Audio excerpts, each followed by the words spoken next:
The body of 43-year-old Melissa Dietz was found in a closet in the basement of her family's home.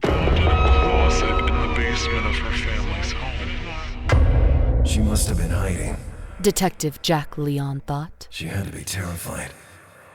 Jack had learned that Melissa was married to a 46-year-old man named Ezra, and they had 3 children.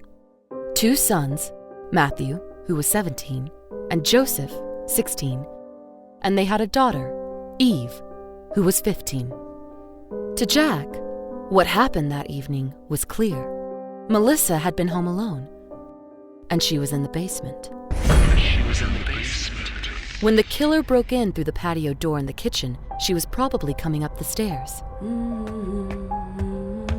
The top of the basement stairs was in the kitchen.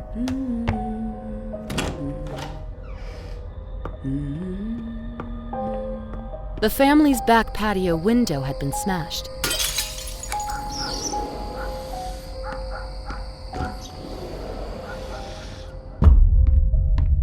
And the killer got in that way.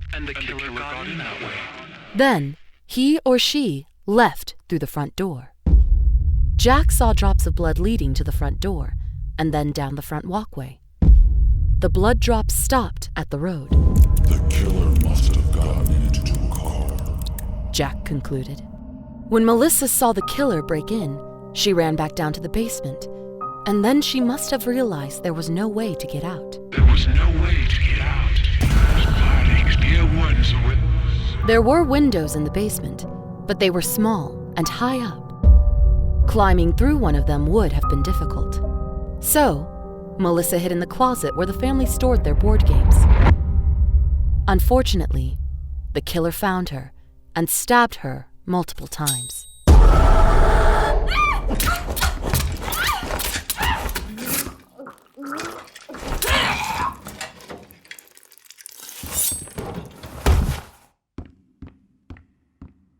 Jack couldn't tell how many times she had been stabbed.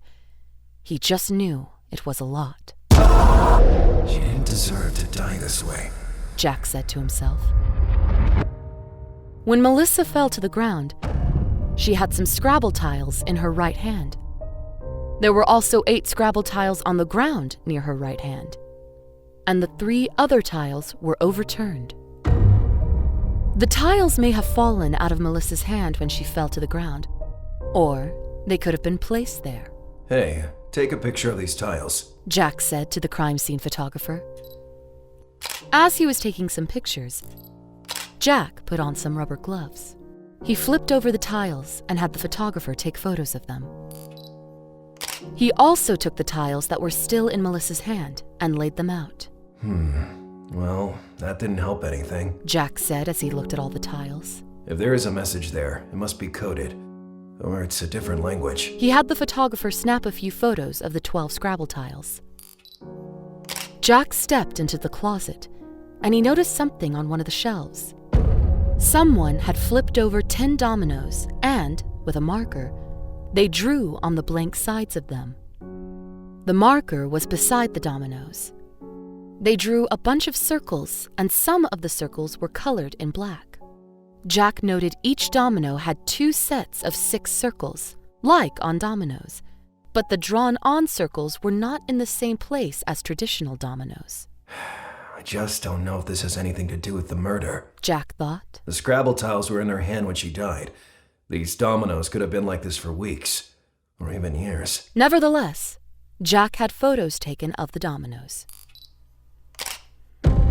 Jack stepped out of the closet as the medical examiner came down into the basement. I want to see if anything is under the body.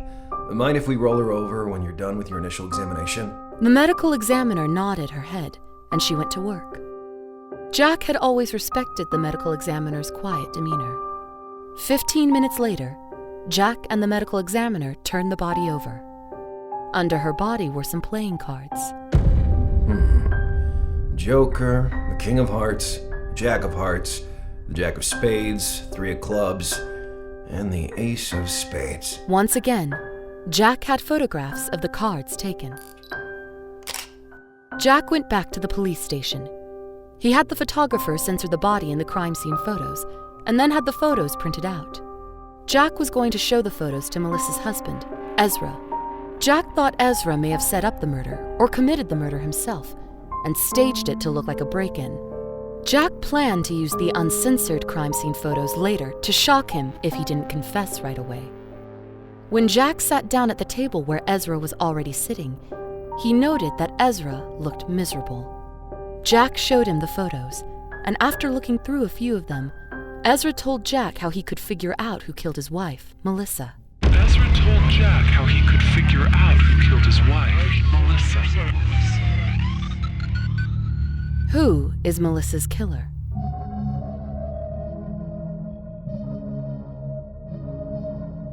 Thanks a lot for watching today's video. We'll have the answer to this video next Saturday at 2 p.m. Eastern Standard Time. An hour later, we'll have a brand new mystery. Thanks again for watching, and good luck with your investigation.